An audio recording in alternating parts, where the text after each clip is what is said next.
તો ડીસા ઉત્તર police action મોડમાં આવી છે અને ઉત્તર પોલીસે રાત્રિ દરમિયાન પેટ્રોલિંગ કરીને અસામાજિક તત્વોને કાયદાનો પાઠ ભણાવ્યો છે। ત્યારે ડીસા ઉત્તર પોલીસે મોડી સાંજે ટેકરા અને શિવનગર વિસ્તારમાં કડક પેટ્રોલિંગ હાથ ધર્યું હતું।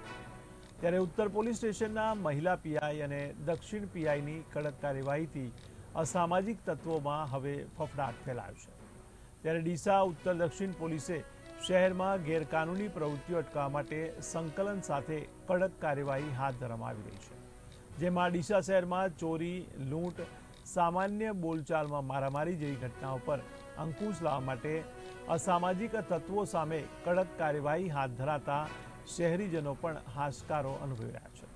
ત્યારે ડીસા શહેરમાં ઉત્તર દક્ષિણ પોલીસ સ્ટેશનના પીઆઈ દ્વારા રોજબરોજ આવી રીતે કડક પેટ્રોલિંગ સાથે કડક કાર્યવાહીની કામગીરી ચાલુ રાખવામાં આવે તો શહેરમાં ગુનાનું પ્રમાણમાં ઘટાડો થશે તેવી લોકોએ લાગણી વ્યક્ત કરી છે।